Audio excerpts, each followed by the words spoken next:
ഹിമാചൽ പ്രദേശിൽ സർക്കാർ അട്ടിമറിക്കാനുള്ള ബി.ജെ.പി. നീക്കത്തിനിടെ നാടകീയ രാഷ്ട്രീയ നീക്കങ്ങൾ.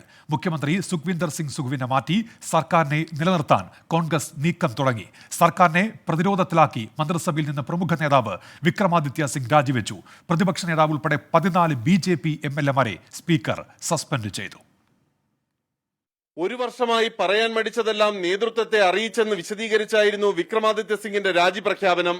വർത്തമാൻ പരിസ്ഥിതി मेरा इस सरकार में बने रहना ठीक नहीं है, इसलिए आज मैंने ये निर्णय लिया है that I am resigning from the Council of Ministers. मैं इस सरकार से एक मंत्री के रूप में इस्तीफा दे रहा हूं जो मैंने निर्णय लिया है. 68 അംഗ ഹിമാചൽ നിയമസഭയിൽ 40 എം.എൽ.എമാരാണ് കോൺഗ്രസിനുള്ളത്. 40-ൽ 3 സ്വതന്ത്ര എം.എൽ.എമാരും വിമതപക്ഷത്തായതോടെ സർക്കാരിന്റെ അംഗബലം ഭൂരിപക്ഷത്തിൽ താഴെ ആണെന്നാണ് ബി.ജെ.പിയുടെ ആരോപണം.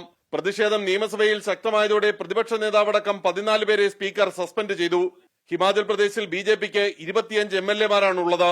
ഗവർണറെ സന്ദർശിച്ച ബി.ജെ.പി. സംഘം വിശ്വാസം തെളിയിക്കാൻ സർക്കാരിനോട് നിർദ്ദേശിക്കണമെന്ന് ആവശ്യപ്പെട്ടു. और वोटिंग के समय अगर वॉइस वोटिंग अपोजिशन वालों को कन्विंसिंग ना लगे तो वहां डिवीजन ऑफ वोट जो है वो मांगने का अधिकार है और हमने उसी के लिए आग्रह किया था, लेकिन 2 बार आग्रह करने के बावजूद भी हमारी बात को नहीं सुना गया. हाउस को एडजॉर्न कर दिया गया. കോൺഗ്രസ് ദേശീയ നേതൃത്വം നിർദ്ദേശിച്ച പ്രശ്നപരിഹാര സംഘം ഷിംലയിലെത്തി. കോൺഗ്രസ് എം.എൽ.എമാരുമായി ആശയവിനിമയം നടത്തിയ ഭൂപീന്ദർ സിംഗ് കൂടെയും ഡി.കെ. ശിവകുമാറും പാർട്ടിക്കൊപ്പം തുടരാൻ അവരോട് ആവശ്യപ്പെട്ടു. വിഷയത്തിൽ വിക്രമാദിത്യ സിംഗുമായി പ്രിയങ്ക ഗാന്ധിയും ആശയവിനിമയം നടത്തി. സുഖുവിനെ മാറ്റി പ്രശ്നപരിഹാരം സാധ്യമായാൽ അതിനും ഒരുക്കമാണെന്നതാണ് കോൺഗ്രസ് നേതൃത്വം ഇപ്പോൾ നൽകുന്ന സന്ദേശം. ആർ. രാധാകൃഷ്ണൻ, 24, ഡൽഹി.